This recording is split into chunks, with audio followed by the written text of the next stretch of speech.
Cuando una persona tiene que hablar en público, tiene que sentir el estremecimiento de lo que eso implica. Cuando una persona tiene que hablar ante un kahal, debe sentir la responsabilidad, el estremecimiento de hacerlo. Pero si aparte de eso es en el momento en que es Tisha B'Av,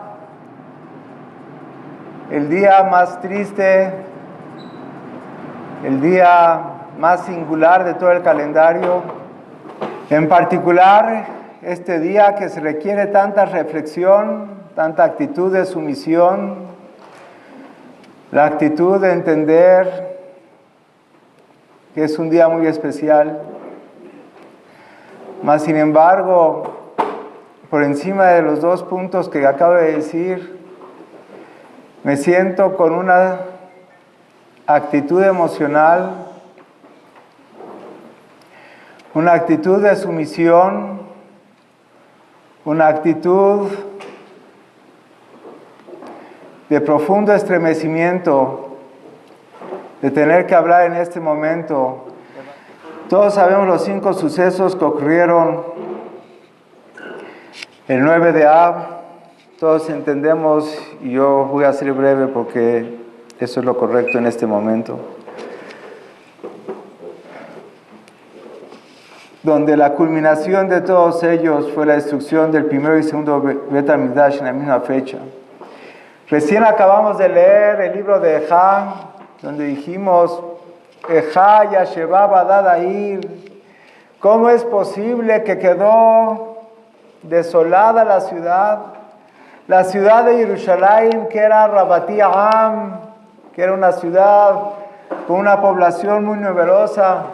Hayetá Almaná quedó como una viuda, Rabati Bagoim, Sarati Medinot, la ciudad de Jerusalén, que era considerada la princesa de los países, Haitá la más, quedó sometida, quedó al grado de tener que pagar tributo ante sus conquistadores. Bajó Tibke, llorará una y otra vez por el primer Bet HaMikdash, por el segundo Bet HaMikdash. Palke Maim Yareda Ini, riachuelos de agua, de lágrimas, descienden tan solo de mis ojos. Al-Sheber Batami, por el quebranto de nuestro pueblo. Hoy no vamos a hablar lo que significa la destrucción del Bet HaMikdash, que quizás a veces ya no lo percibimos por la distancia.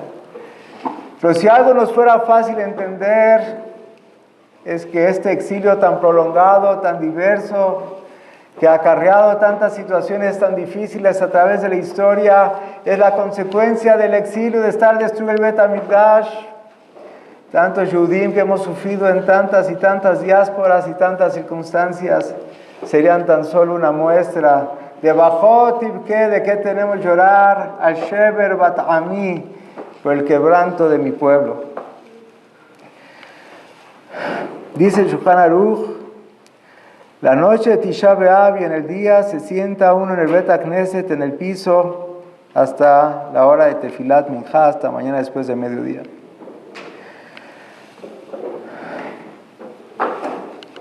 Estamos aquí sentados en el piso, o en un lugar más bajo por lo menos, los que físicamente así lo pueden hacer.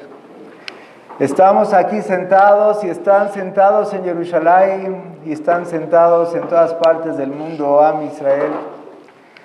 Se le atribuye a Napoleón, que dijo hace más de 200 años, cuando vio una sinagoga en París la noche de Tisha B'Av, dijo, si hay un pueblo que 1800 años después de la destrucción de su palacio, del Bet HaMikdash, del palacio de Hashem, 1800 años, dijo él, hoy ya son 1948 años de la destrucción del Bet HaMikdash, y lo seguimos sintiendo, lo seguimos conmemorando y nos seguimos reuniendo sábado en la noche. No se fueron al cine, ni siquiera se fueron a cenar, no se fueron a otro lugar. Sábado en la noche venimos al Bet HaKnesset a leer Ejá, el libro de Lamentaciones, y nos reunimos aquí, Bezrat Hashem Torah, para escuchar palabras de Torah. Dijo, se le atribuye que dijo a Napoleón: yo les puedo asegurar que este pueblo tiene esperanza, que van a regresar a su tierra. Haitá que almaná. No dice que estamos viudos, el pueblo dice, el que almaná, como una viuda. Circunstancialmente el esposo se separó de la esposa. Es nada más circunstancial, Besat Hashem temporal, y pronto lo vamos a ver. 1948 años de la destrucción del Bet HaMikdash. Se dice rápido, una cifra de 4 dígitos. Seguramente que no es rápido. Cita el Mishnah Berurah, Ukedayu Bet Elokeinu. La importancia del Bet HaMikdash amerita que por lo menos nos aflijamos por su destrucción. Al Kol Panim Yom Echad Bashana. Por lo menos un día al año. Y este es el día. Como dijo Shlomo HaMelech,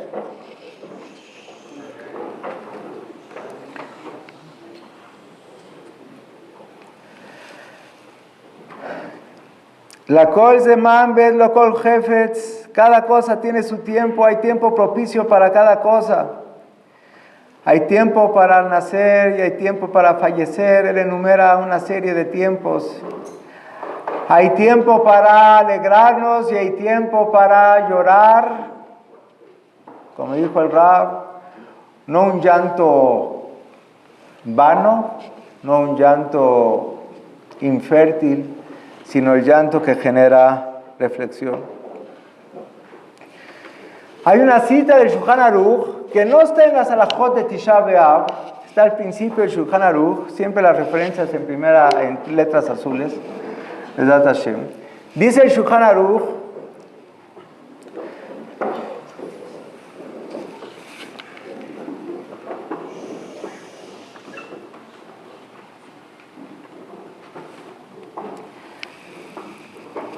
es adecuado que toda persona respetuosa de Hashem se aflija y se preocupe por la destrucción del Bet HaMikdash.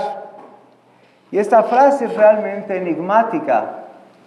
Porque acaso el Shulchan Aruch dice, es adecuado que una persona respetuosa de Hashem se ponga el tefilín, es adecuado que una persona respetuosa de Hashem encienda las velas de Shabbat. No. Uno diría que las leyes del Shulchan Aruch son leyes universales para todos. Y sin embargo, en este inciso dice una introducción sorprendente.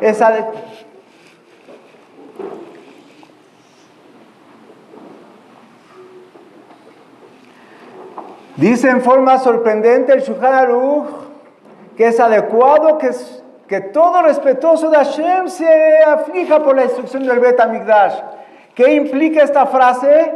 Que quien no es respetuoso de Hashem no se aflija por la destrucción del Bet HaMikdash.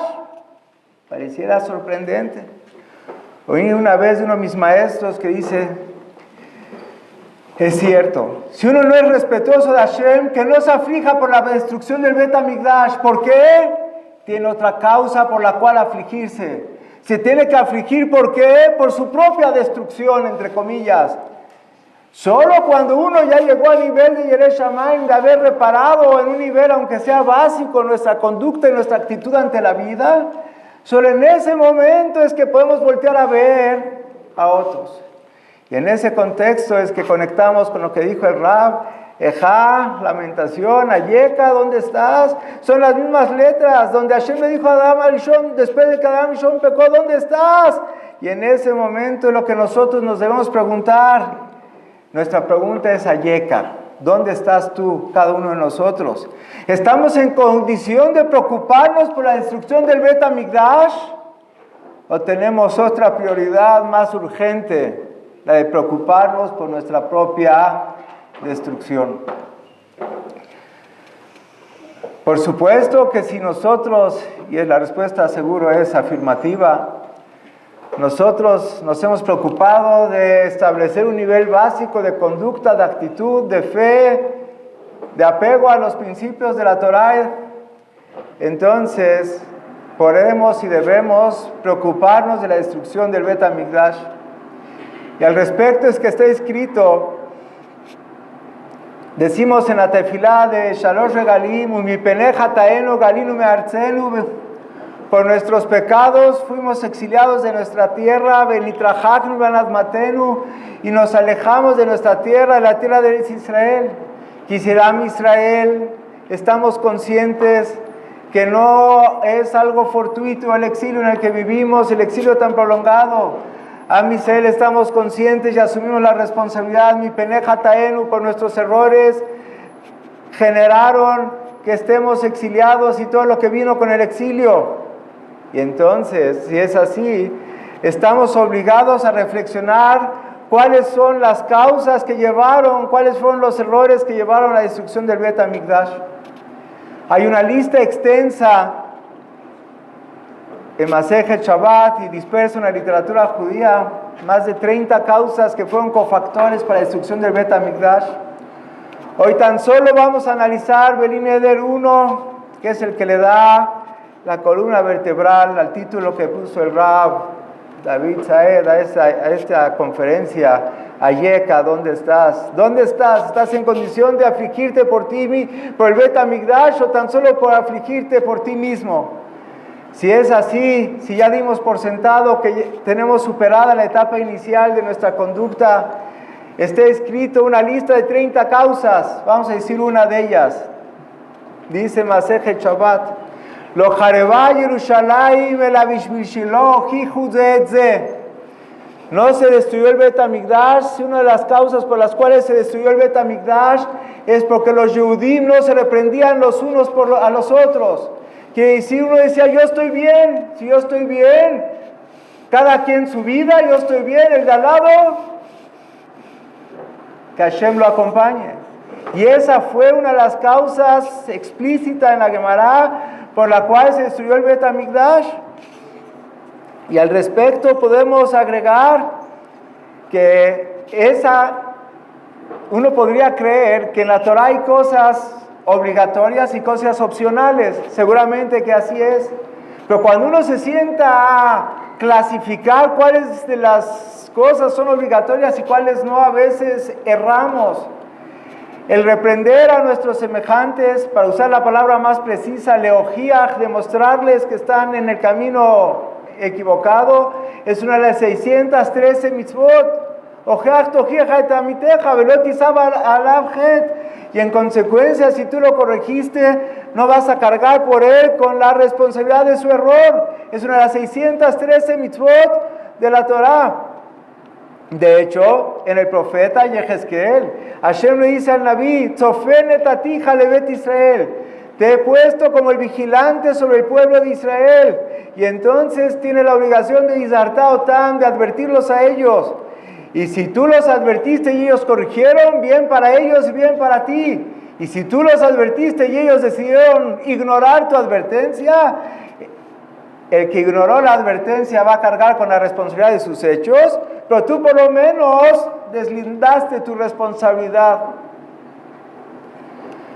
Pero por otro lado hay otra. Entonces aquí está Gemara que dice que se destruyó el Bet HaMikdash. ¿Por qué? Por no reprender.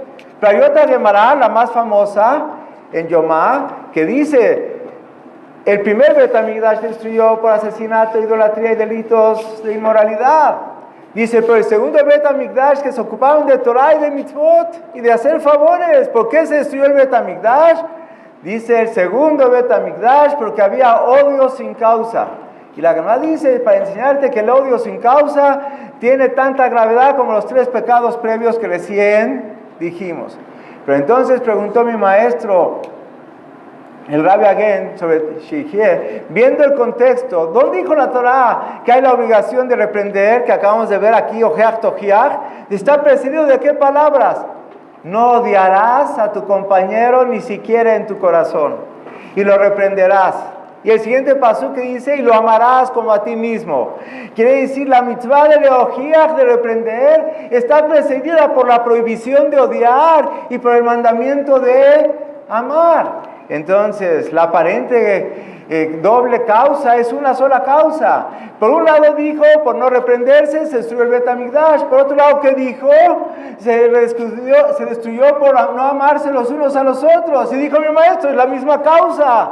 Porque si tú hubieras amado más a tus semejantes, si tú no lo hubieras odiado, hubieras sentido la responsabilidad compartida de corregirlo cuando veamos que uno de nosotros se equivoca. Hace poco una persona que se sienta cerca de mí en el Bet Knesset me hizo una pregunta. La pregunta parecía desafío, como que estaba cuestionando cómo yo me comporté en un momento dado en la tefilá, de acuerdo a la halajá. Dijo, qué pena, pero dígame, ya aclaramos el punto, no importa la conclusión ni cuál era el tema. Pero dije, gracias. Dijo, qué pena, pero estoy corrigiendo. Dije, gracias. Dije, a veces tengo, perdón la palabra fuerte, la desdicha que la gente no se atreve a corregirme. Pero si a ti yo te importo, ¿cuál es tu obligación?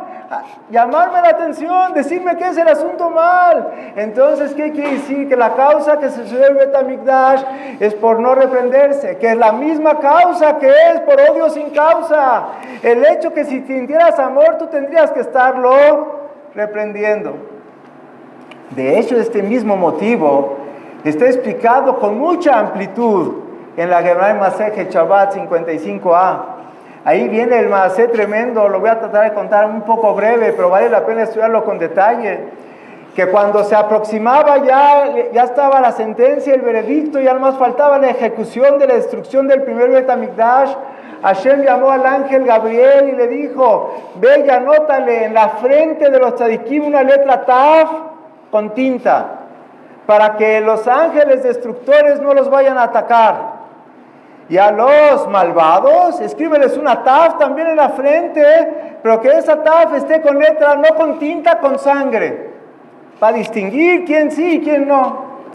Y entonces, en ese momento, le dijo, Hashem creó el mundo de una forma que lo entendamos, parecida a cómo funciona en este mundo.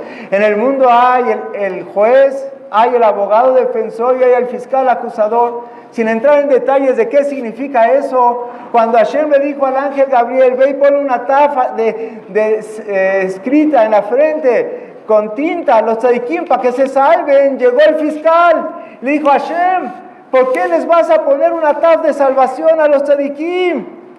¿Qué diferencia hay entre los tzadikim y los reshaim? ¿Cómo que qué diferencia hay entre los tzadikim y los reshaim? ¿Qué contestó Hashem? Los tzadikim son tzadikim completos y los malvados son malvados completos. Unos merecen la vida y otros lo contrario.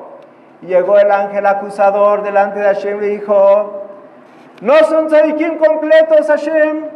Estaba a su alcance reprender a sus semejantes y no los reprendieron. Es una acusación completa, tremenda. Todavía Hashem sale en defensa de esos hombres justos y le dice al acusador, ¿sabes por qué no reprendieron? Porque ellos sabían, ¿sabes por qué no reprendieron? Dice Hashem, yo sé que aunque hubieran reprendido, no hubiera servido, ya estaban tan deteriorados que no hubieran hecho caso. Y entonces le dijo el fiscal, Hashem, si tú sabías que no iban a hacer caso, tú porque eres todopoderoso, eres omnisciente, ¿pero acaso los otros tzadikim podrían decir, yo estoy seguro que si reprendo no me van a hacer caso? En ese momento viene el desenlace y dice Hashem, tienes razón, le dijo al ángel acusador, tienes razón, los que parecían tzadikim completos no son tzadikim completos porque no reprendieron. No nada más que ellos también van a fallecer en la destrucción del Bet Hamikdash, sino van a ser los primeros en fallecer. Hashem Ishmerenu. Quiere decir que esta idea que acabamos de mencionar, que es por no reprenderse, por eso el Bet Hamikdash, está sustanciada ampliamente por esta descripción de la Gemara misma. Quiere decir que aunque haya un yudí que en su vida personal sea tzadik, sea completo, sea recto, sea honesto tanto con Hashem como con sus semejantes, pero él no voltea a ver a sus semejantes, sino ve cuál es mi responsabilidad hacia los demás, qué puedo yo hacer para ayudar a mis semejantes, aunque en sus actos se pueda llamar tzadik gamur, justo completo, por esa deficiencia de la responsabilidad que tiene de no reprender, ¿cómo se llama? No sé cómo se llame, pero es el primero en que fue al asunto. Y como epílogo, como preámbulo, la Gemara ahí mismo decía que la responsabilidad de cada persona de corregir a sus semejantes es proporcional a su capacidad de influencia. Si uno puede influir sobre todo el mundo, uno es responsable de las acciones de todo el mundo. Si uno tan solo puede influir sobre su ciudad, es responsable de los actos de todos sus conciudadanos. Si uno tan solo es capaz de influir sobre sus familiares, es tan solo responsable sobre sus familiares. Pero no hay nadie que no tengamos responsabilidad por los que nos rodean. Para ilustrarlo esto, en una forma un poco más moderna, hay un suceso que si alguien lo quiere considerar cínico, tiene derecho. La historia se publicó hace 16 años. Había un adolescente latinoamericano residiendo en Estados Unidos, probablemente ya estaba nacionalizado. Aquí en esta noticia no viene con todos los detalles. En resumen, ¿cuál es el título del artículo? Un adolescente, aquí dice su nombre, se apellidaba García, Richard, yo creo que ya había nacido ahí, Richard García. Entonces Richard García demandó ¿a quién? A la municipalidad de Florida. ¿Por qué? Por no haberlo arrestado. ¿Qué quiere decir eso? Un poco extraño. Ahí vienen los detalles. En resumen, el joven adolescente, se había tomado el carro de sus padres sin permiso, se tomó 2 o 3 copas, manejó, se pasó un alto, un policía lo vio, lo detuvo y el joven empezó a llorar. No, por favor, mi papá, por favor. Dijo, tomaste una copa, te pasaste un semáforo y tomaste una copa, eso es cárcel. No, por favor. Yo no sé cómo le hizo, pero el policía le dijo, ok, vete. Increíble.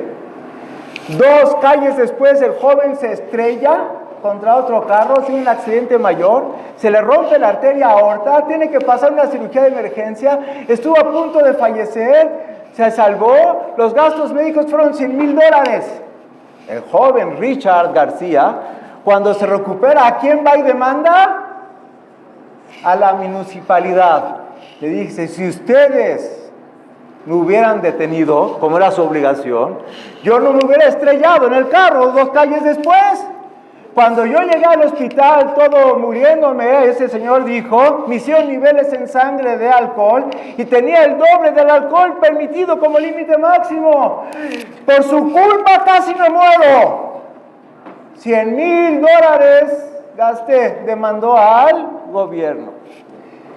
Si alguien piensa que esa historia refleja cinismo, yo estoy de acuerdo. Pero ¿qué otra cosa revela? Que si tenías la oportunidad de reprender, de frenar a tu semejante, que no haga un error y no lo hiciste, ¿qué pasa? Te pueden demandar. Sorprendente historia. Si fuera la única sería ya sorprendente, pero hay otra muy parecida, más grave de lo que se imaginan. El cigarrillo que costó $28,000 millones.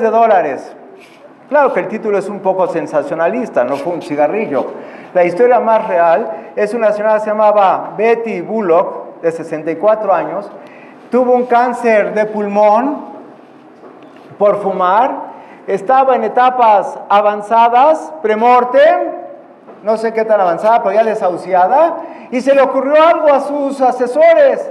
Demanda a la Philip Morris, porque ella fumaba cigarros, no sé cuáles sean los de esa marca. Demanda a la Philip Morris, ¿por qué? Por haber vendido los cigarros que te provocaron el cáncer, que te tienen en el lecho de muerte. ¿Qué creen? El juicio progresó y el jurado de Los Ángeles dictaminó que el Philip Morris tenía que pagar $28,000 millones por daños y perjuicios por haber vendido cigarros por los cuales esta señora adquirió el cáncer. Por supuesto que la defensa, habrán puesto buenos abogados, la Philip Morris. ¿Cuál fue uno de los argumentos principales de la defensa? Uno de los argumentos principales es que existe una responsabilidad individual. La persona no sabe distinguir. Tú tenías que decidir que no tenías que fumar. Sí, pero tú me los vendiste. ¿Y qué creen? Ese argumento no fue suficiente. Y el dictamen fue 28 mil millones de dólares. Por supuesto, podrán imaginarse que esta señora no vivió para recibir la indemnización. Segundo ejemplo del mundo contemporáneo, donde vemos que aún el mundo contemporáneo entiende que uno tiene responsabilidad por los hechos de otro. El policía tenía que haber detenido a ese adolescente. La Philip Morris tenía que haber dejado de vender los cigarros o anunciar en forma explícita los riesgos que eso implicaba. Quiere decir, si uno puede reprender a su semejante, si uno lo puede frenar de no hacer errores, uno tiene responsabilidad. Y es otra de las mitzvot de la Torah. Lo ta'amod al dam reeja. No te puedes quedar parado, inmóvil, cuando está a tu alcance, reprender o ayudar a tu semejante a salvarlo. Lo puedes salvar y tú te quedas ahí sentado. Y dice el Yalkut Shimoni, la frase famosa para enseñarte que cada generación que el Bet HaMikdash no se construyó, es como si se hubiera destruido en su generación. De acuerdo al argumento que estamos explicando en esta conferencia, si el argumento que es por no haber reprendido, por la responsabilidad que uno tiene, resulta entonces que si no se ha construido el Bet HaMikdash, ¿a qué lo podemos atribuir dentro de esta línea de pensamiento? Lo podemos atribuir a que no asumimos responsabilidad por el bienestar espiritual de nuestros semejantes. Y esa es nuestra obligación. Acabamos de leer Miglat Ejal, Nachpesad el Ajenu, Benachkora, Benashuba Hashem. Estamos en la obligación de en este día de Tisha B'Av revisar nuestros caminos e investigar y retornar a Hashem de cada una y una de las circunstancias. ¿Y por qué escogí este tema? Número uno, por todas las citas que así lo indican. Número dos, porque uno puede decir, yo cuido Shabbat, yo cuido Kasher, yo me pongo el tefilín, mi esposa va a la mikve, yo soy tzadik gamur, entre comillas. Pero ¿qué dijo la Gemara? Que los que eran tzadikim gemurim, que Hashem atestiguó que eran tzadikim completos. Esos que dijo Hashem, que empiece la destrucción por ellos, Hashem Ishmerenu. Yo creo que en cuanto a este punto, nadie puede decir yo estoy libre. De hecho, eso dice el Mishnah Berurah, que el objetivo del ayuno es la reflexión y no tan solo la privación del alimento. Ahora, hay un libro precioso, se llama el libro El Seder Hayom, el orden del día. Está escrito por un jajá muy grande que se llamaba Rav Moshe Mahir. Rav Moshe Mahir era contemporáneo de Rav Yosef Karo y de Arizal, quiere decir, vivió hace aproximadamente 500 años. De Jutó Yaguen Aleh, un jajá muy grande, muy tzadik. El libro es precioso. En el capítulo de Tisha B'Av, él dedica 2 hojas precisamente a este tema. Yo había preparado la reflexión con lujo de detalles, pero no lo voy a hacer ahora. Lo voy a explicar en breve. Él explica que mañana, en muchas keilot, a la hora que se saca el Sefer Torah en Tisha B'Av, en vez de ponerle las campanas, los rimonim o la pañoleta bonita, decorativa, y así viene en el libro también de Eretz, de costumbre de los Halabis, dice que le ponían una pañoleta negra al Sefer Torah. Y cuando uno ve el Sefer Torah con una pañoleta negra, uno se estremece. Y dice, ¿por qué? Dice, porque también el Sefer Torah está de luto, así entre comillas. Dice, ¿por qué el Sefer Torah está de luto? Porque no nada más se destruyó el Bet HaMikdash, no nada más murieron muchos judíos, sino la Torah fue profanada, fue exiliada, fue degradada, etcétera, etcétera. Él lo explica con lujo de detalles. Y entonces dice algo tremendo. Dice, si es así, nosotros tenemos que reflexionar, ¿por qué un exilio tan prolongado? ¿Por qué un exilio tan largo? Y más aún dice, Hashem es todopoderoso. Hashem sufre, entre comillas, cuando nos ve sufriendo. Si Hashem nos ve sufriendo, ¿por qué no le pone fin a este exilio? 1948 años. ¿Por qué no le pone fin a este exilio? ¿Y qué dice? Porque Hashem hizo el mundo en una forma que hay midat adin, midat rahamim. Hay misericordia, hay favor, pero también hay justicia. Y si Hashem se apiadara, entre comillas, sobre el pueblo de Israel y quitar este exilio sin que hayamos hecho teshuvá, entonces midat adin llegaría con Hashem y diría, Tú no cumples lo que dijiste en la Torá. En la Torá no dice en el libro en la Perashá Bejucotai, in Bejucotai telejus, si van a cuidar mis mitzvot y van a seguir mis caminos, toda la lista de abundancia y bendiciones. In Bejucotai timasu. Pero si ustedes no cuidan mis mitzvot, etc., ahí viene la lista que incluye el exilio en el que nos encontramos y los sufrimientos. Dice entonces Hashem, por más que quiera, él se autoimpuso una restricción de dirigir el mundo con Midat Adin también, una mezcla de justicia y misericordia. Dice, pero mientras no hagamos Teshuvah, Hashem, entre comillas, aunque quiera, él se autolimitó a esa restricción, Hashem no nos puede salvar. Y dice, si es así, entonces tenemos que ver el sufrimiento tan grande, y si es así, tenemos que hacer Teshuvah. Y en eso hace una pregunta.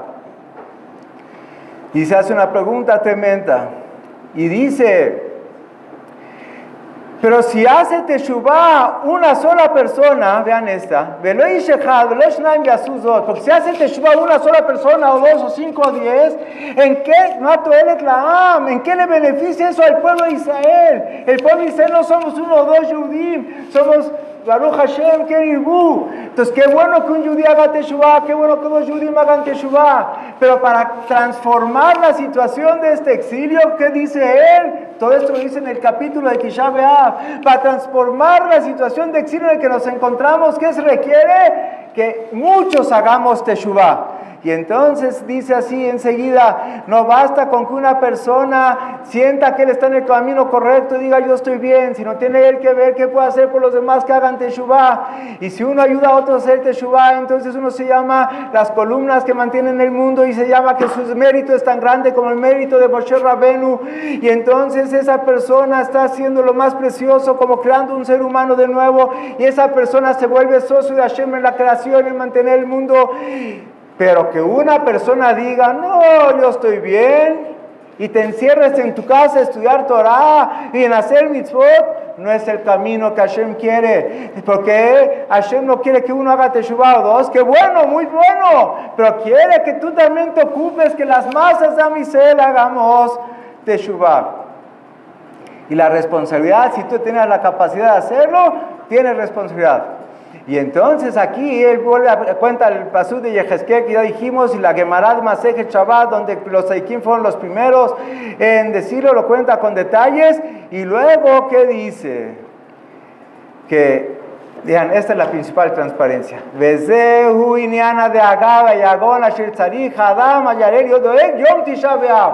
En el día de Tisha B'Av tenemos que pensar, tenemos que reflexionar. ¿Y de qué te tienes que afligir? ¿Y de qué te tienes que preocupar? De esto en Tisha B'Av, porque esta es la causa de que se destruyó el Bet Hamikdash. Y si la causa es que a Am Yisrael fuimos laxos en el cumplimiento de la Torah y la mitzvot, entonces la reparación, ¿cuál va a ser? La reparación es que nos ocupemos de reprender a nuestros semejantes, de demostrarles con palabras adecuadas, etc. Y concluye, y si uno no es capaz de hacerlo, entonces que uno busque a otra persona que lo haga y uno lo apoye y uno lo ayude, y entonces tú ayudaste, tendrás el mérito de haber ayudado a otros Yudim a hacer bien a la Torah. Hasta ahí las palabras tan importantes del libro Seder Hayom. En una frase, Tisha B'Av, ese es el tema para pensar.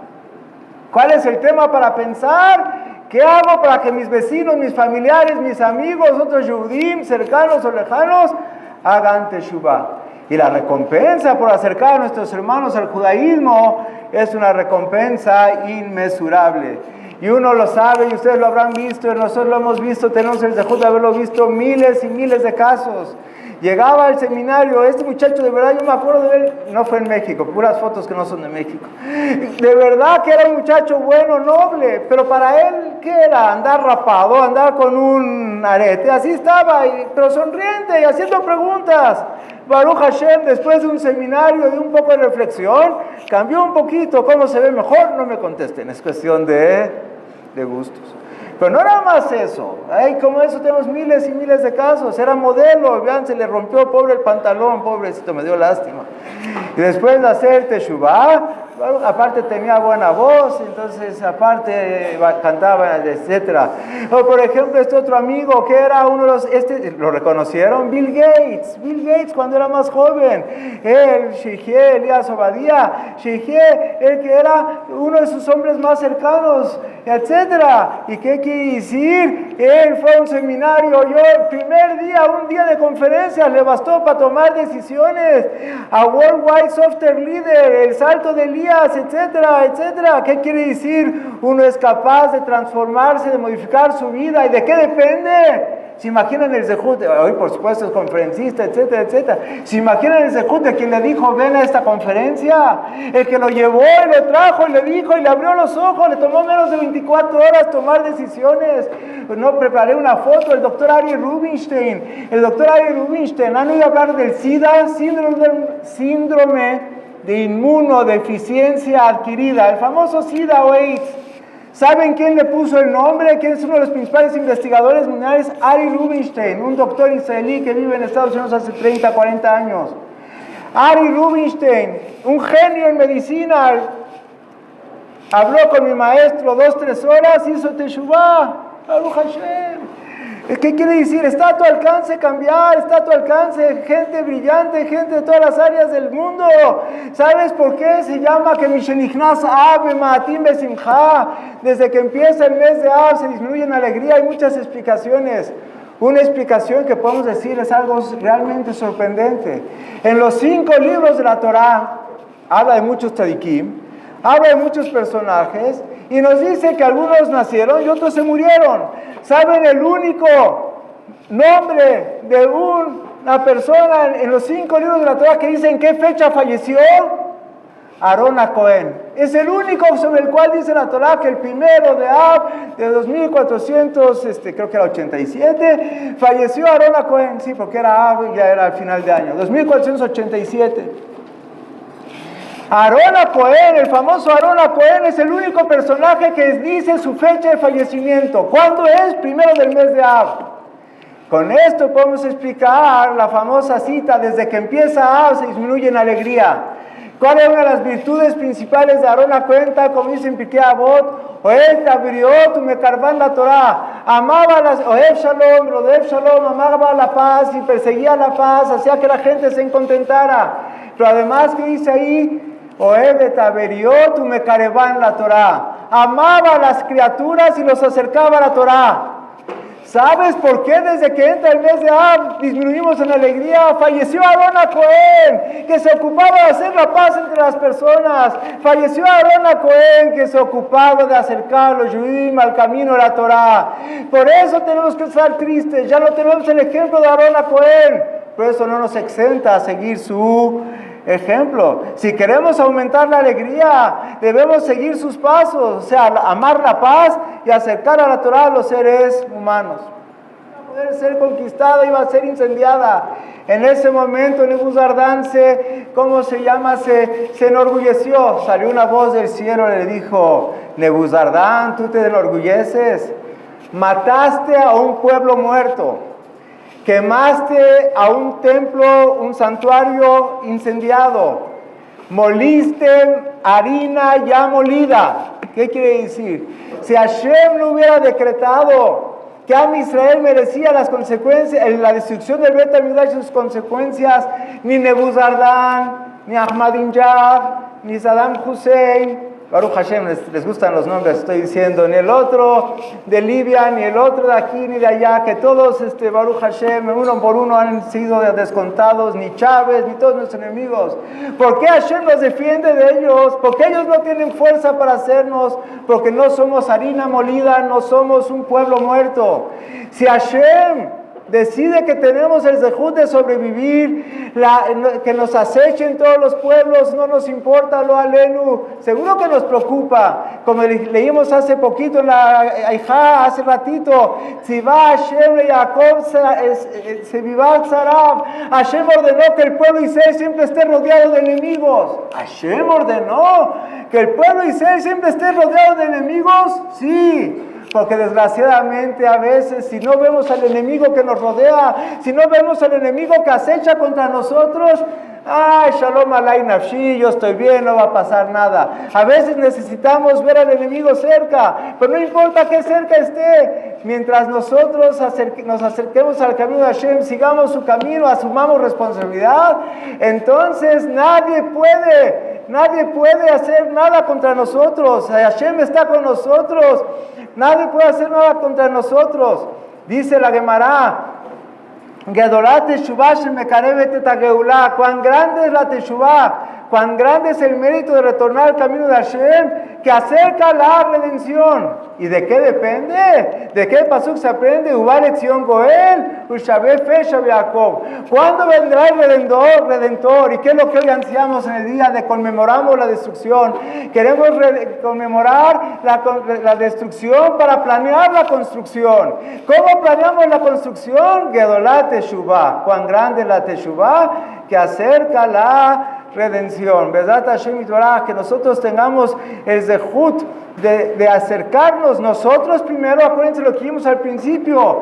Raúl Shamaim, es adecuado que uno respetuoso de Hashem se aflija por la destrucción del Bet HaMikdash. Si no eres respetuoso de Hashem, ocúpate de ti. Pero si ya te ocupaste de ti, preocúpate por la destrucción del Bet HaMikdash y ve qué puedes hacer para que lo podamos reconstruir. Como dijo Napoleón, de Abdil Elef Abdalot, que dijo, este pueblo tiene futuro. Si nos seguimos condoliendo por la destrucción del Bet HaMikdash, podremos ver su reconstrucción. Y es lo que decimos todos los días, Tishkom, Betoch, Yerushalayim, Mirach, Kasher Dibarta, Bimerabe Yamenu, por favor Hashem, que sea pronto, Betejezena, Enenu, Beshuechal, Etzion, Berachamim, que puedan contemplar nuestros ojos cuando tú regreses a la ciudad de Yerushalayim, y que lo hagas con misericordia, que puedan nuestros ojos contemplar el Bet HaMikdash en su esplendor, en la cima del Arabai, donde ya nadie más vuelva a profanar ese lugar, donde se va a construir el Bet HaMikdash y va a ser una construcción eterna. Bezrat Hashem Yitbaraj, está escrito, Sisui Tamasos Kolamita Belim Alea, se van a regocijar con la construcción del Bet HaMikdash todos aquellos que nos enlutamos por el Bet HaMikdash. Amén.